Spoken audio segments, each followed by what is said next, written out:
Hi, hello, and welcome to the Mettā Interview, generous conversations with brilliant humans. Today, I am delighted, truly, to be introducing you, in case you don't know her, to the wonderful Julia Astok. Julia has always been deeply inspired by nature and nature's poetry. She has a keen eye for the extraordinary within the ordinary, and she has collaborated with brands and individuals globally through her deep commitment to storytelling, a meticulously crafted visual language across fashion, lifestyle, and travel. Julia is going to tell us about how she discovered photography at the age of 10, what it means for her as a vehicle for personal self-expression. We talk about her childhood play with her cousin, the imaginary fairy worlds that they would invent, and the pivoting moments in the 2020 lockdown when she had to photograph an entire collection for her friend, the ready-to-wear designer Anne V Mühlethaler, which she not only shot, but photographed on herself, self-portrait. Through her portrait work, which is something that she's developed over the last few years, Julia creates deeply personal sessions to help people, particularly women, reconnect with their essence, to see themselves through a lens of compassion. Her approach involves making space for women to soften during the shoots, to connect to themselves, and really making this a reflective space for them to see the beauty and the power in themselves, which perhaps they weren't able to see beforehand. Today, we're going to explore her central question. How can we help people see the magic and the beauty and the wisdom within themselves? We'll discover how she views our bodies as nature rather than separate from it. We'll talk about the healing power of water and natural environments, and why she believes that when we are essentially at peace within ourselves, beauty shines through our eyes. I hope you're ready. I'm so happy. Without further ado, let's jump in with Julia and explore how can we help people see the magic and beauty and wisdom within themselves. Happy listening. So, shall we close our eyes for a moment? And I invite you to place your attention first on your breath.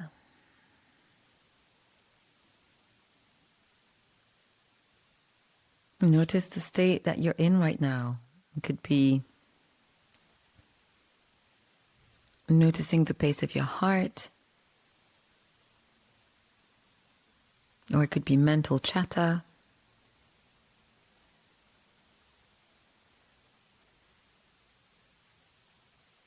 And just noticing without making any stories.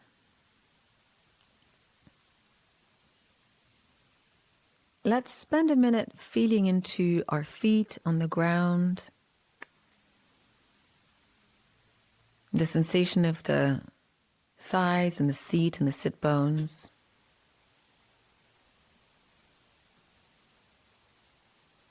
Just noticing that we are being supported in this moment.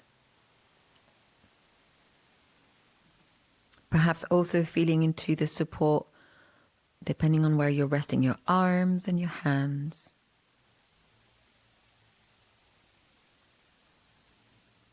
And let's make an intention for our time together.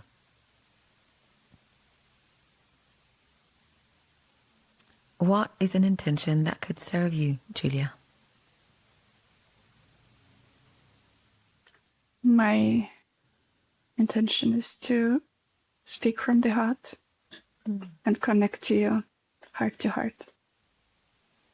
Thank you so much. And my intention is to be rooted and present for the duration of our time together. To be with and receive. And let's take a deep breath in together. And exhale with a big sigh out. And whenever you want, you can open your eyes. Thank you for that. You're welcome. Julia, I'm so happy to see you. Welcome to the Mettā Interview. Thank you, Anne. I'm also very excited to be here with you. Thanks. So first, would you tell me where I am finding you today out in the world? So I am at the moment in Estonia, and right next to me there is like lots of woods. So I'm in the middle of nature. That sounds lovely. Where are your beautiful dogs?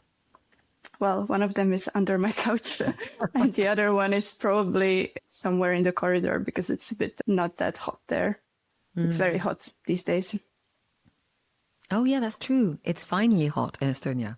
I Yeah, feel it's like finally most times hot. I speak to you, you're like, you're under a very thick blanket of snow, but not right Yes. Yes, it's a miracle, I would say. now. So I've decided to start the Mettā interview with a light touch. And the first question I would like to offer you is, I'd love for you to tell me what is bringing you joy or excitement at the moment. Mhm. I feel that for me, the most excitement brings probably being in nature. I know that's a bit like a cliche, but I feel like when I go there, and especially if I connect with it deeply, and if I sit on the grass or I'm completely in the water, I feel like I'm just myself completely. And that feels so amazing. What's the nature like near you? Well, it's unpredictable, I would say. Like in terms of the weather, like in Estonia, you can get all kinds of weathers like in one day, basically. But at the same time, it's very green at this moment and it's very lush and peaceful. I would say that, you know, for example, if you go to a tropical island, it's very loud and all over the place. But here in Estonia, you go into nature and you go into forest and it's so quiet. You're like so grounded, so present. It's very different energy wise. Yes, and I remember you were in a tropical rainforest this year, weren't you? Yes, it was my first time in jungle. Like I had a trekking experience and there was a guy, he actually was born in jungle. So the way he got this experience for us was that he took us there and he showed like all the kinds of roads that were like off-road basically. And it was quite dangerous, but it was so exciting and sounds- very, very different. But which country was this in? Was it Thailand? No, this was in Vietnam. In Vietnam, okay. Yes, very, very different to Estonia, but very exciting. I'm just picturing both in my head, and yeah, I would agree with you. That sounds very different. Now, I'd love for you to introduce yourself in a few words, and this can be broad strokes if you wish. You can tell us anything that you want to help explain who you are and what you do. So I think officially I would say that I'm a photographer, a visual storyteller, an artist, and but unofficially, I would say that I love to bring our magic into physical form. Like capture something that you cannot name with words or that is hard to even talk about. I love to kind of get that into whatever I do, whether it's a video or it's a photograph. So I think, yeah, kind of capturing magic. This must sound very intriguing to people who've not seen your work. Now, if I think about the way that I first discovered your work, which was in 2020? It was COVID, yes. So when did you shoot that amazing collection from Hannah in Estonia on yourself? So that was in 2020 during pandemic, when actually I was supposed to go to London and shoot on a model actually the collection, and that didn't happen because pandemic. And then Hannah, who is the designer of the brand, asked me to actually shoot the whole collection on myself, which was a pretty huge challenge. Yeah. I assume that I first saw those images during the summer of 2020, so a few months after you shot them. And I remember seeing one of the images and thinking, oh my God, who made this? Can I meet this person? And I don't say this lightly or often. There was something, well, I'm glad you used the word magic, so I'm not the one introducing it. There was something really magical about some of the images, and as I'm speaking, I can think back and bring them back into my mind. There was one when you were wearing a blue and white striped dress, standing on a rock with the most amazing sea and sky behind you. What was it like? Because didn't you shoot like in the middle of March when it's actually freezing cold? Yes, I don't remember if it was March or it was April or something like this, but it was very cold because I was shooting. Actually, it's a lake, not a sea. Uh-huh. Yeah. It looked very. Yeah, it looked so still. Yeah, you're right. It's a very magical place I shot it in. It's very close to my home. But I wanted to shoot during the sunrise and it was already cold. So you can imagine like during the sunrise, it's even colder. So yes, it was like 2 degrees when we shot this. High summer collections. That's the world of fashion. Yes, exactly.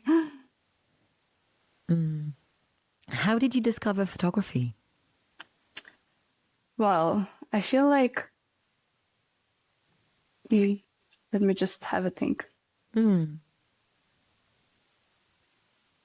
So I discovered photography because I felt the need to express myself with more than just words, because I've always been very introverted and like words didn't come to me as easily as painting or putting it in some other form.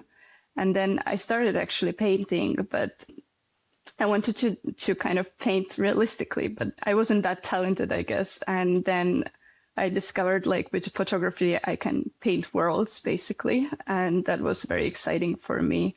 And I was 10 years old when I picked up the camera finally. And I started with my cousin, like playing around, like we went to nature always. And I made like these ridiculous hairstyles for her and makeup and like all kinds of weird clothes. And we had all these kind of stories that we were telling at that time. But now if I look back, it's very, very funny. Sure, but it's really wonderful. So you were play acting, creating worlds, telling stories in your own way. But I find that when I look at your work, there is indeed an aspect of, how do I say that?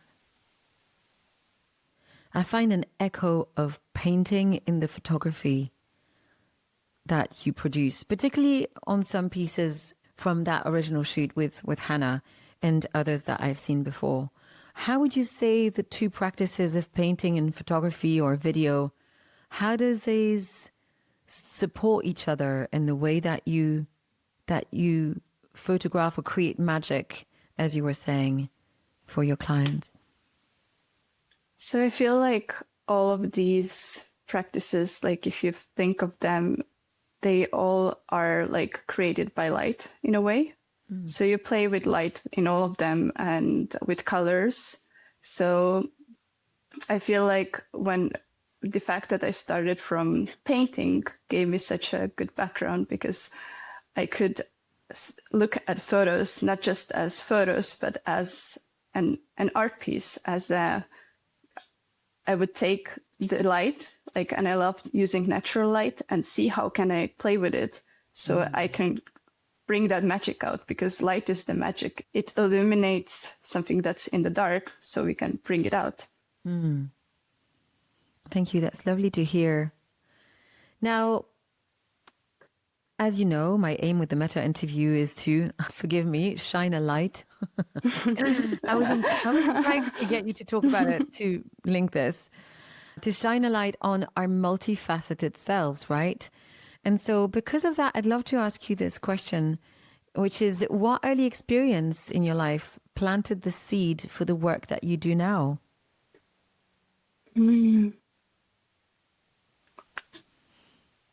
Well, it's a little bit maybe dark, but I hope it's okay to share.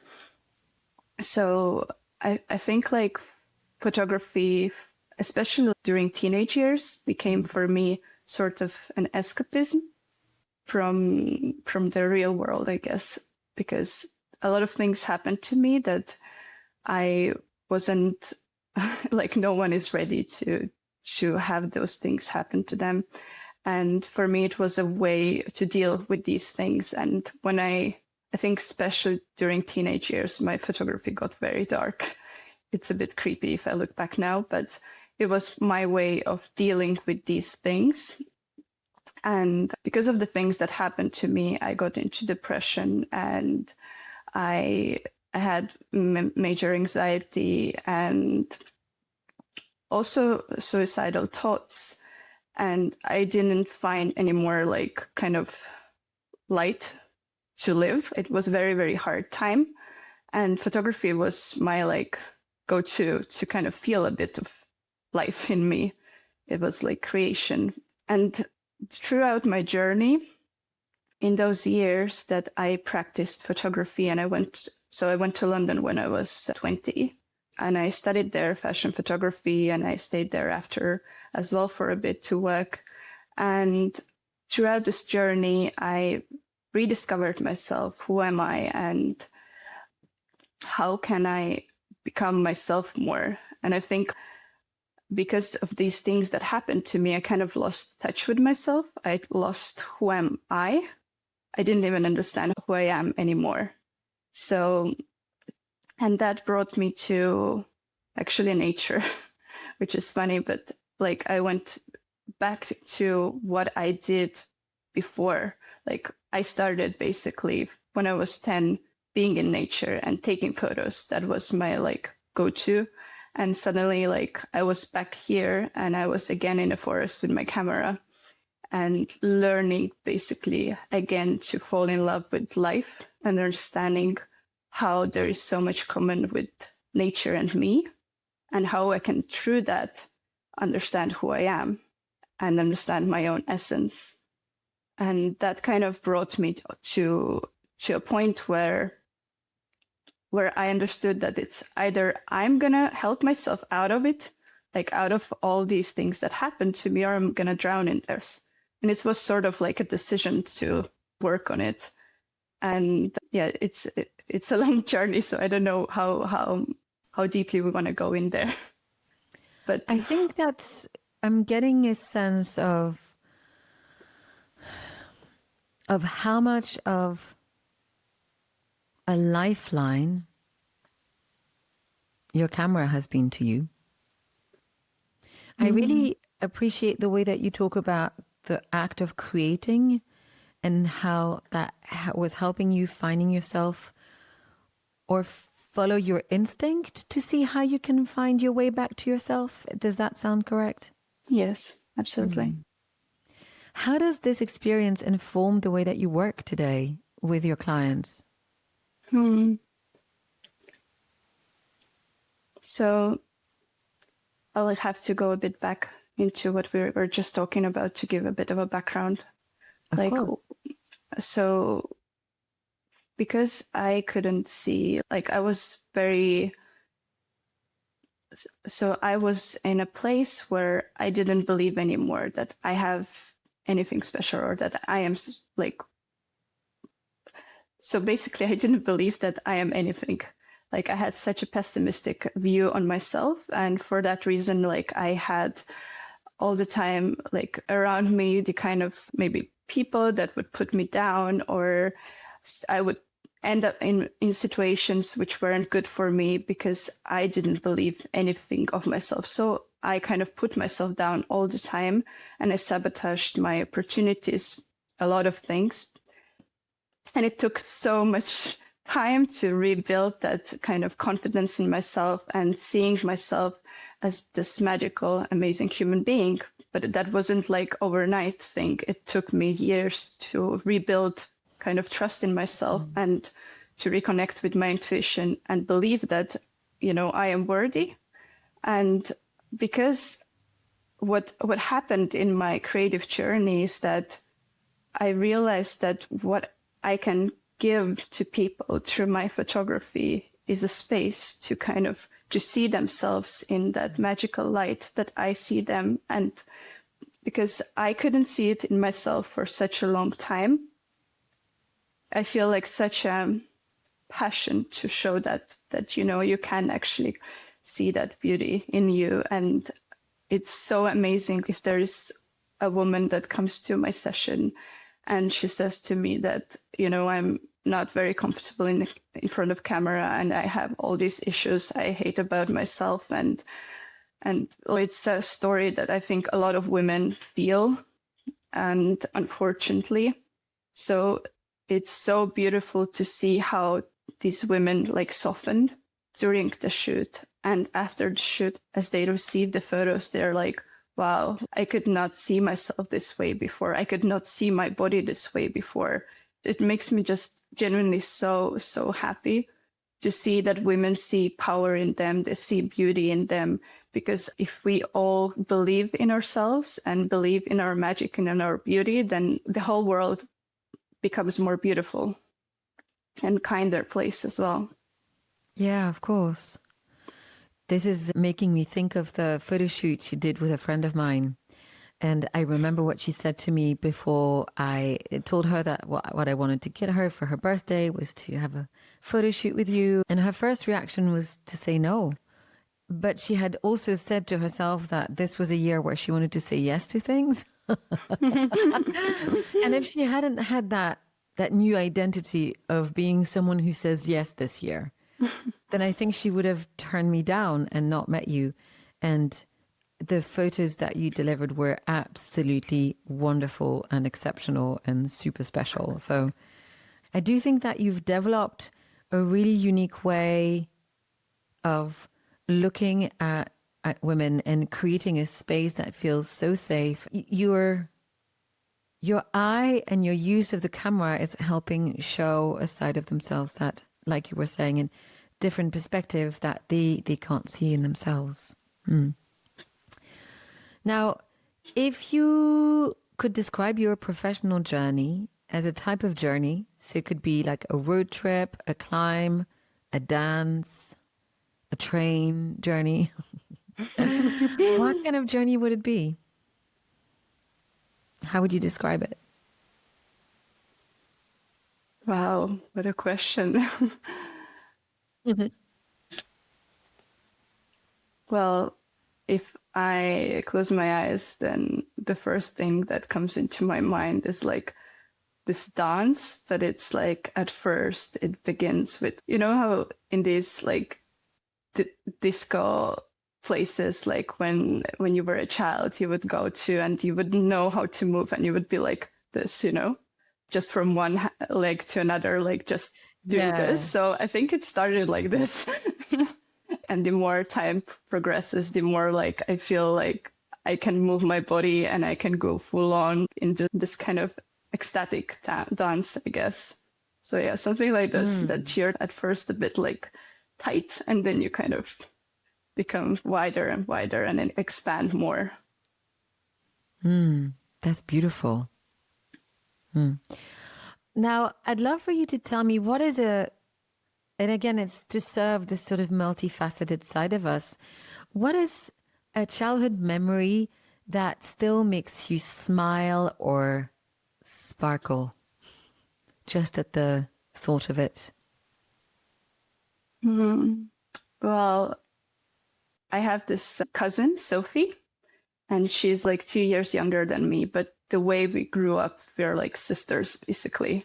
And we used to go to my grandma's house and we were in these, my grandma is living in the middle of a forest and there's no one around. So we had all these imaginative worlds behind her house in the forest. So we had a witch we were fighting. we had fairies we were playing with, and we had a castle, and all of it, if I close my eyes, I actually can see it. It's so real for me. And yeah, I think these memories are forever in me, in my heart. That's beautiful. And it's sweet because this is making me travel back in my memory to see what can I emulate from this. And it's taking me somewhere completely different, but thank you so much. Now, what would be a metaphor that can help capture how you are moving through the world at this point in time? Well, I think the way at least I try to move, I wouldn't say like I necessarily 100% always move like this, because I think I'm very much every day evolving. So trying to get there. But if I would have to say, it's like a flowing river, the way like it just, whatever comes, if there is an obstacle, you try to move past it gracefully. You don't force, but you shift yourself according to the flow. So yeah, I think when I used to be very rigid and very like do and push and not listen to my body or listen to what at the moment feels right to do, but rather like just have this aim and just go. And this kind of approach left me burnt out, and that's not what I want to do anymore. So I'm trying to be a river and just like flow more. Thank you. That's beautiful. Now, is there anything that people are surprised to find out about you? Well, I think if it's people who meet me completely for the first time and they don't actually know my history, or they haven't seen my work or anything like that, they would usually think I'm very cheerful, positive, kind of very like confident person. I think it would be a very huge surprise for them to know what a journey it's been to get to that point where I'm very positive and I see the world through this beautiful lens, but that wasn't always the case. So yes, I think that would be a surprise. Yes, of course. It's true that you and I've always had conversations that go deep. And I think I sensed in you perhaps part of your history, even when we met for the first time. I remember we talked for maybe an hour and a half that first time. I want to ask you one last question actually about this photo shoot, because, and the reason why I'm circling back to it is, when did you start photographing yourself first? Because if I understand correctly, you were photographing your cousin and nature and then friends and then other people. But when did you turn the lens on yourself, and what did it do? Well, I think like for the first time, I did have to shoot myself. I was in London for a magazine to Estonia, but I remember it was very hard to shoot myself because behind the camera is my safe space. It felt always good to be behind, not in front. And especially like at that time, I had really, really bad self-image and not wanting to kind of show myself or be out there. So I think that, like, that was the first time. But for me, it wasn't very empowering shoot. It was rather that I was like, oh, let's get done with this and just give those images and just let it go. But the first like proper shoot was probably the one that we already talked about, like for Anne V Mühlethaler, like her lookbook collection. Like that was the first very serious self-portraiture shoot. But before that, obviously I would do like sometimes for myself, but I would not share much. So that was very, very hard actually to come out like, hey, here's my face and my art at the same time. It's very vulnerable, especially if you've never felt very confident about yourself. But it was very good practice. It's a huge practice. You know, I feel like I had never asked you that question, because I don't remember you telling me about that photo shoot in London either. That's interesting. I wonder if that's why it felt like a piece of art rather than just a lookbook when I saw it. I guess that's the translation. I've never put it in those words before. And let it be clear, you did a beautiful job of showcasing Anne V Mühlethaler's collection, which looks wonderful. but there was a depth to it that was different from what I see in commercial fashion photo shoots in general. Now, as you remember, we've discussed this before a couple of times. What I want to do with the Mettā interview is to not just invite you to talk about who you are and talk about your work, but also to invite you to share what's on your mind and what is a question that feels like you're grappling with, that you're holding, that you're trying to find an answer to. So would you kindly share with me the question that you're currently working with? So my question currently that I've been working on is, how can we or I make people see like the magic and the beauty and like the wisdom and like all of it actually see in themselves? Like how can we bring that to the light? Because I feel like, because I didn't see in myself this, there's like this sort of loss of potential that kind of went away with the years because I couldn't see it myself. So I would so much want for people like around me. I see amazing people, but they don't see in themselves, so they hold back. And I would love people to expand, to let out that magic, you know, and let them see that. So, yeah. Do you think that's the question that you're trying to answer with your work? I think yes. Some part of it. I wouldn't say like all my work, but some part of it, yes. When did this become important to you?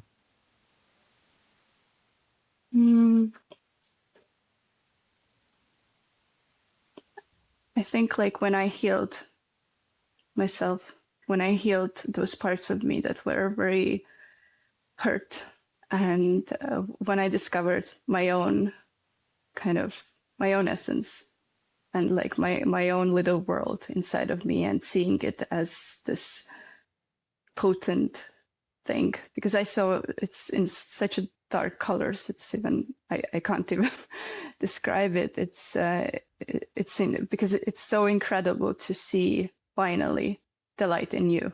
So I think that was the moment. And for me, more specifically, I think it happened like 2 years ago when I finally was like, wow, I'm not a piece of shit, you know? Yeah, that touches me when you share that. You know, when I think of this and when I think of what you're sharing, I wonder what turning the camera on yourself what did that do to you? Was there a part of that felt like a trigger, or what I'm feeling, and I'm finding it hard to put it into words, is almost like this turning of the camera, coming out from behind, from coming out of your safe space, meeting yourself, right? In that lens that you so cherish.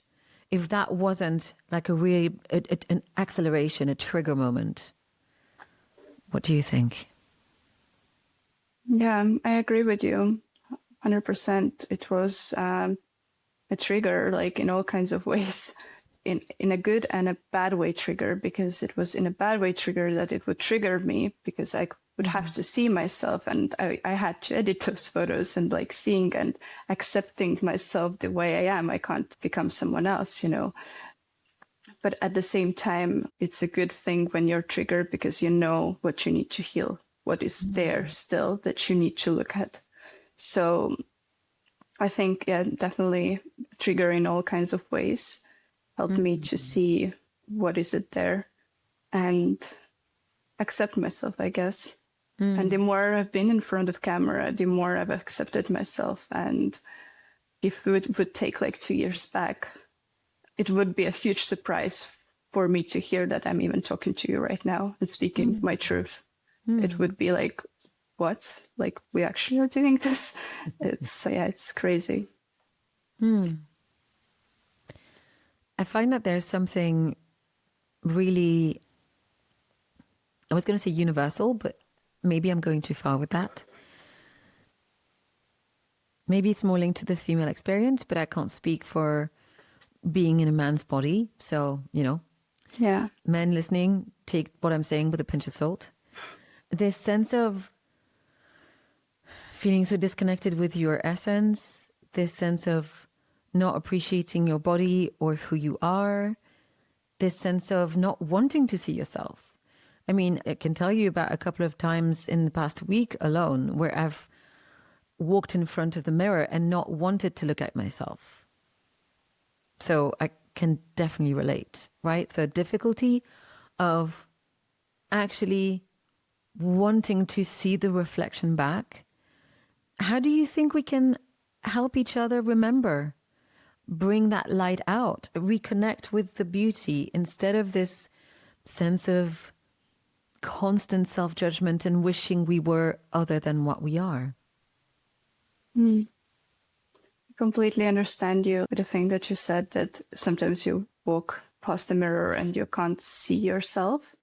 Like I say, like for women especially, it's a hard topic, and we're all kind of, I think, dealing with it, especially because of our cycle and how our body changes within a cycle already. It's crazy the way we see ourselves. But I can't speak for all the people, like how it can change. But for me, like changed was that I started seeing myself as a work of art. So as work of nature. And because like when you go into nature and you see all these kind of different textures, you look at a bark and it's like all this kind of texture and it's beautiful, it's magical. The way, and I don't know, the river flows and it goes like this and it's so beautiful. So I try to see myself as nature because like we don't judge nature. Nature is perfect the way it is and we are essentially nature. So I think that kind of helped me to see myself through another lens. And of course, there's a lot of things still about myself that are hard to accept. And sometimes I still find myself in a place where I'm like, oh my God, like I feel very uncomfortable in my body, but I try to then refocus and just pay attention how I talk to myself in my head. And I also believe that, when we go within ourselves and we give love to all those parts of ourselves that we hated or we didn't want to see or felt like not good, we give that love and that kindness to those parts of ourselves, then we begin heal bit by bit. It's not going to happen like overnight. It's practice. It's a lot of work, a lot of rewriting old narratives. I feel like the beauty starts like also coming through the eyes and all that, because when we are essentially like at peace with ourselves in our hearts, then the beauty shines outwards. For me, it's taken many, many years, like 10 years, I think. And very consciously, I've been working on it for the 6 years. So it takes time for your body as well to relax into knowing that it's okay. And you are enough and you are beautiful as you are. And there's nothing to change about you. Thank you so much for sharing that. The way that you were saying it, it brought me to think that it does sound very similar to the loving kindness practice that I teach so regularly, which is where I found myself reconnecting to my own self and accepting to see myself in all of that. Sorry, there was something else that you said after. To vibe back with what you said about your body. Do you know one of the things I've been playing with? I can't remember where I picked it up from, but I've come to think, what if my body was my soulmate? So beautiful. And then it becomes a sense of, oh my God, if we are mates. I mean, I got a soul, you're my mate. It feels like it's so a good. logical thing, right? And then when I think of my body as my soulmate, then suddenly it's the same as, I don't know if you saw my eyes widen massively when you talked about connecting your body and your being with being like nature, not unlike nature, and talking about the textures and the color and the bark. And then when I think of those things at the same time, then suddenly, of course, I don't walk past a tree by saying, God, you're ugly. But Yeah. I mean, I think we have a different relationship to different trees, of course. But I think we can appreciate the variety and the shapes and the colors and the beauty when it is in the natural world, and we're so much more difficult when it's in us humans. And I think it speaks, or you speak here, of how I think for many of us around the world in this present time and throughout the centuries and millennia, I guess, have found ourselves feeling separate from nature, right? Seeing ourselves as different, as other than. And I think that part of what you're describing in your experience is how you found your way back to yourself when you saw yourself as nature, as part of, not unlike nature. Yes, you put it so beautifully in the words. I don't know about that. No, 100%. Like, it was so beautiful the way you described it, and 100% I believe that it's so much easier, like, to accept ourselves when we see ourselves as nature, because we do come from nature, right? And we go back to nature. So why aren't we not nature? Yeah, I think it's, for me, when I think that, I realized that when I was younger, when I was a teenager, I walked around thinking that my body was just there to carry my head around. That was and the first time I heard Tara Brach, the author, psychologist, and mindfulness teacher, talk about our body as the bodysuit and our mind as the control tower, I was like, oh yeah, that sounds like exactly how I was experiencing life before. And it's true that when you have this disconnect, it makes me think of those 1990s cartoons where, you just had like the carved out space here, and then you had little people in command, and then the body was like, it's kind of like a transformer, if you wish. I wonder if part of what's so difficult for us in this world today in 2025 is this continuous sense that we are separate from nature. Yes, I agree with you. That I think, like, it's the root for many problems, that when people actually come back to nature, I think things would change. And it's interesting that you mentioned this thing that you said, that when you were a child, then you were thinking that, your body is there just to have your head to carry around. Because I actually found myself thinking of a very similar experience when I was a little child, because I have this very, like, exact memory of me looking at my hands and thinking, like, why am I in this body? Like, what? It was so weird. I was so confused. What am I, like, doing here? How come, like, I'm a body? It was so similar to what you said. It's funny. So yeah, I find that there's also a level of disconnection because we are often using a lot of vocabulary, a lot of words to talk about how we are meant to show up in the world and how to work, by using words that we use for machinery, for industrial production, right? We always talk about productivity, about input and output. We're judged on our contribution in terms of the amount of work we're able of generating or the amount of money that we're able to bring in. And I wonder how much of that continues to make us feel separate, because if we use words that we use to describe machines, and that we use it to describe ourselves and what we're capable of doing with this light suit, let's call it something nicer. Alex. Then I assume it continuously sort of cements this sense of separate from, disconnection, hard, static, should never change. And also perhaps could be molded and created as opposed to be what it is and be loved for what it is. How do you feel about that? Yeah, I agree with you.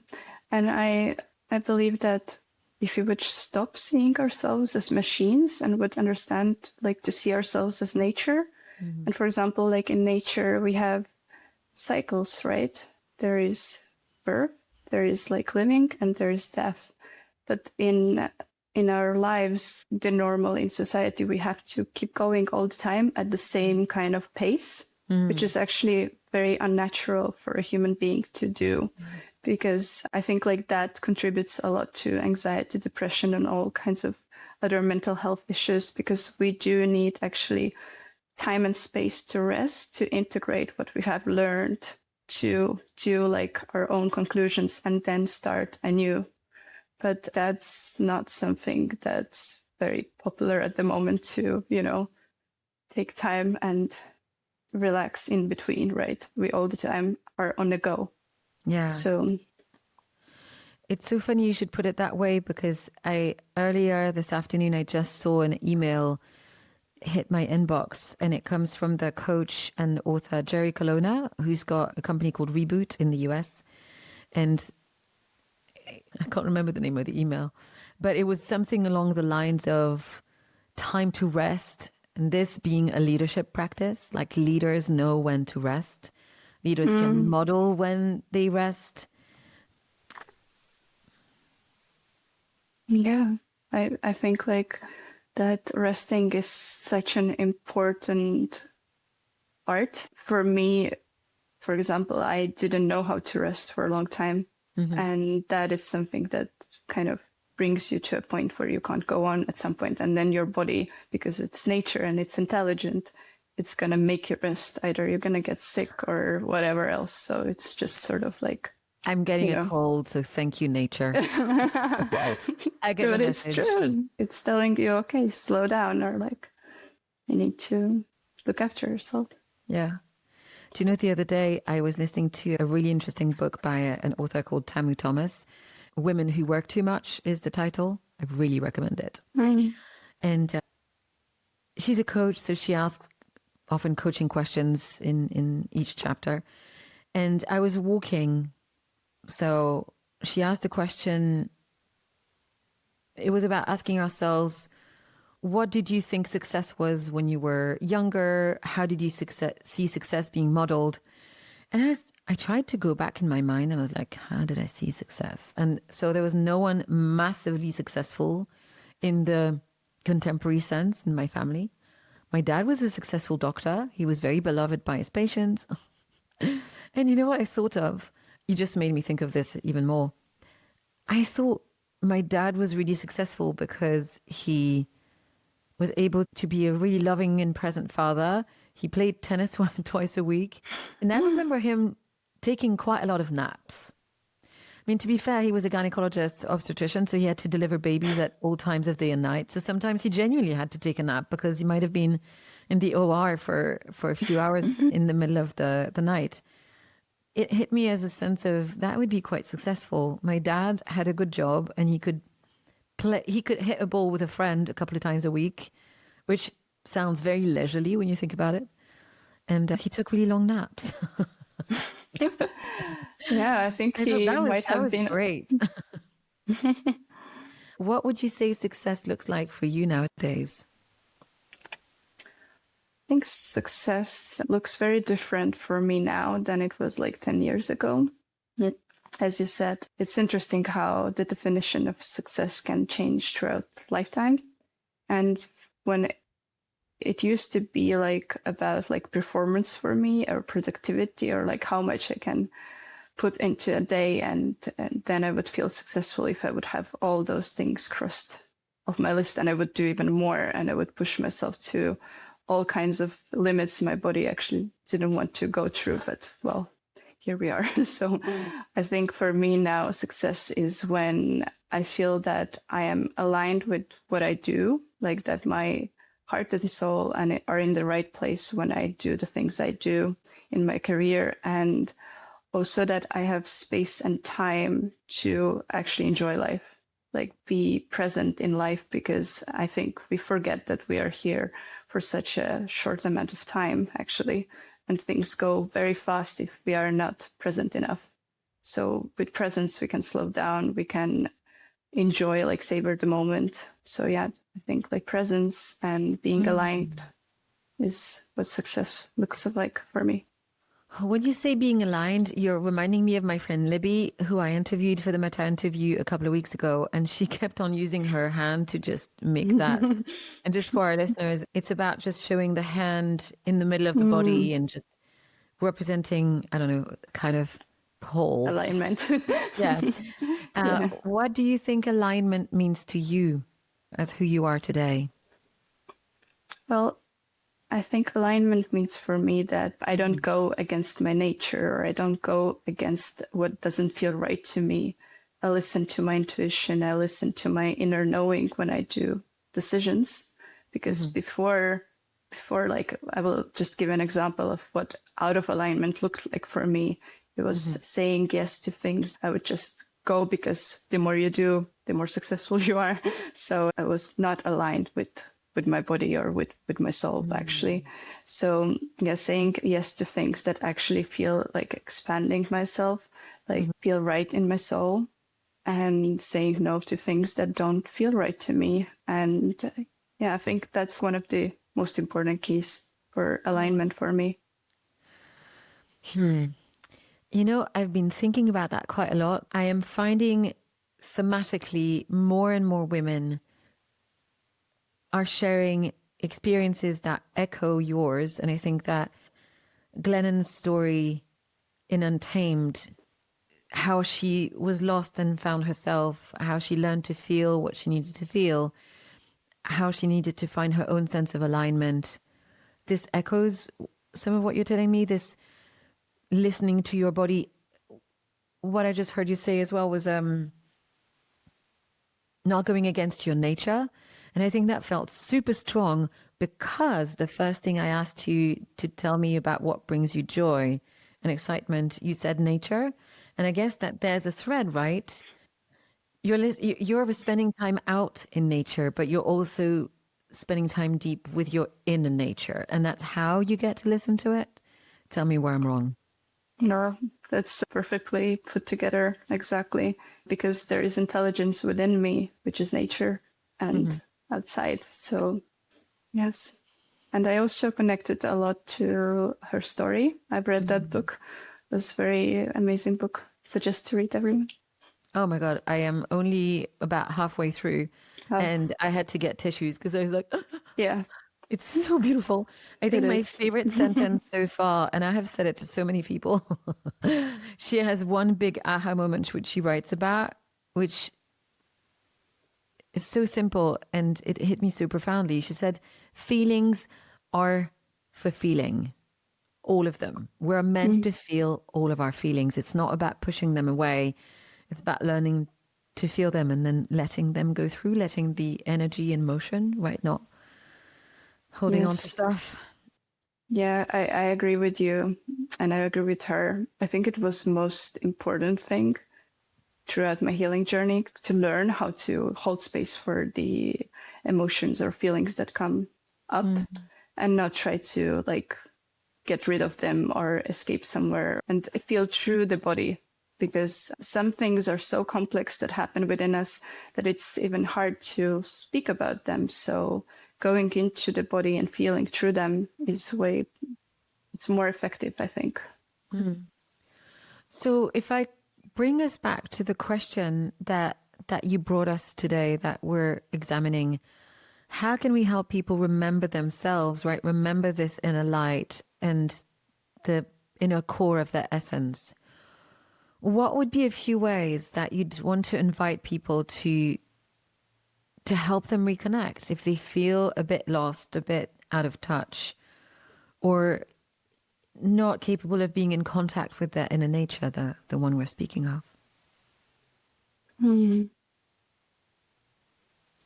I will share something that I do when I feel out of contact with myself or my inner nature. And I think like you probably already can tell, but obviously I will go to nature because this is like where everything kind of slows down and you become into present moment. Because the thing is that sometimes we are too much in our head and too little in our bodies. And when we go to nature, our senses and become like, we use different kind of senses in there because we smell, we touch, we look at things, and we are focused on something else. And I think through no mind, we can actually reconnect with ourselves because we are not just our mind. There's just so much more going on.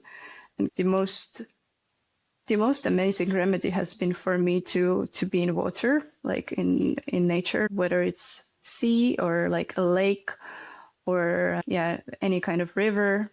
Especially a river actually is very lovely because when you go there and you're just sitting in the river and the flow goes through you, it's like it becomes sort of like a meditation because your mind stops thinking and it goes into feeling. And that is very, I don't know, it brings you back to your core, in my opinion. I'm glad you said that, because I haven't been able to go swimming in the lake much this year. But the one time I went, and as soon as I think about it, I'm going right back to it. It was such an amazing day. And I felt all of it so intensely.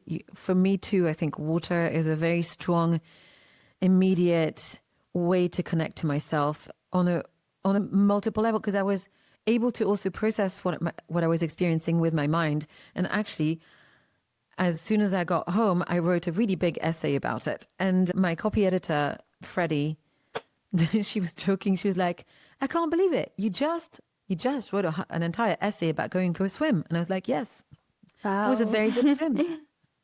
But it's funny sometimes when you feel like so, I don't know, present with all of it, the colors, everything was just so vivid. And yeah, I want to go for a swim, but it's a bit cold, and I'm getting a cold, so not. Oh, hopefully after. Yeah. So thank you for making me think of this. Actually, if it hadn't been for the fact I wrote an essay about it, and it's the second time over 5 years that I've written an essay about a moment of swimming, I realized how much this connection to the actual flow of a river or a lake, or the flow that we can bring in ourselves when we swim, how much that can generate that sense of connection. Yes. Wow. So beautiful. And it's so amazing to hear about your experience. I felt very similarly. I was in Rhodes a few weeks back, and in Estonia, we don't get that kind of sea. Like it was crystal clear, and just sitting there and feeling the waves coming through me. It's just, I think like you kind of return to where you're supposed to be. We are supposed to connect with nature daily. But when we don't have this connection, we feel separate, I think. And separation is what causes, I think, this gap in between humans and everything. Yeah. And I remember actually I interviewed a wonderful lady called Dr. Anne V about 3 years ago. She works a lot in Switzerland. She takes leaders in groups and does nature immersion over like a weekend, for example. And at that time, I remember her telling me a lot about why it's so important. And for some reason, the image that sort of came right into my mind was people who were in those big towers in China at the beginning of COVID, right? And who were so removed from nature. And she reminded me that for us to connect with the natural world, it doesn't mean just standing in a forest, though that's wonderful, or sitting in the sea. It could be tending to a single plant that we have in our apartment, or noticing the colors on a bird, or I think that there's more ways to make that sense of that thread of connection with the natural world come more alive with every single interaction, rather than making it just, and tell me, it may be very different for you, but I don't want to make it too idealized and there's only one way to do this. Mm-hmm. I appreciated her point of view then. And I'm actually looking at one of my plants on the balcony as I'm telling you and about this and thinking, oh gosh, I need to connect with that nature, because that nature is thirsty. But yeah, so I think that there's many, many ways for us to find a sense of belonging. Yes. And I think that when we realize we are part of, maybe this helps us back connect to that sort of inner light and that sense of making us feel like we are part of this, not a single lonely entity. Yes, exactly. And I agree with you that we can actually connect to natural world like in all kinds of ways. It doesn't have to be always so dramatic as going and laying in the forest, but it can be that you have some sort of plants or you have an animal at your home. Like there's so many other ways, so beautiful ways that we can connect to nature. And just bringing that nature your home. I have like many plants because I feel like so happy when they're around. So Yeah, so do I. Well, Julia, it's been such a pleasure to talk to you today. I really am so grateful that you made the time, and I'm so happy that people are going to be able to find out more about you and discover you and your work. I was wondering first, in order to close this interview, if you would perhaps tell me about anything that you feel like surprised you, or any moment that you feel like you may carry forward from this conversation that we've had together? I think that I love the way you described how we can connect to nature, not just through going to nature, but we can connect to nature by connecting to our bodies, to ourselves, to our own, like this system within us that is nature. I think that was such a beautiful thought. Well, thanks. I was just linking two of your thoughts. It's easier when you're outside. Yeah. I actually think I'm going to probably keep something very similar. That sense of, I maybe even want to journal on this about what is my inner nature? What do I know of my inner nature? How does my inner nature want to speak or communicate or echo the outer nature? Wow. Yeah, I don't know. I love that. I don't have an answer. I'm not sure how profound any of the thoughts will be as I journal, but I think that it feels very special. So I am really excited, not just about putting out this podcast, but also about hosting you for masterclasses and workshops, perhaps even in person again later on this fall. Julia, I'm so grateful for you, for the work that you do, for your time, and I'm looking forward to speaking to you again, hopefully very soon. Thank you, Anne. It's been such an amazing pleasure to be here with you and discuss all that. Thank you so much. You're so welcome. Take care. Until next time. Hey, thank you so much for joining me for this conversation on the Mettā Interview. If this resonated with you and you haven't subscribed yet, then please do so. You don't want to miss the brilliant minds I will continue to bring on to these conversations. The Mettā Interview is available wherever you listen to your podcasts, and you can also watch the full video conversations on YouTube. You'll find the link in the show notes.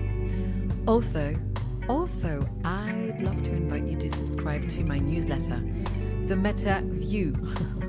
It's the cousin to the Mettā Interview. You'll find it at themettaview.com, and it's Mettā with 2 T's. In that newsletter, I regularly share written reflections and insights that complement these conversations. That's where I approach and work through life with a mindful lens.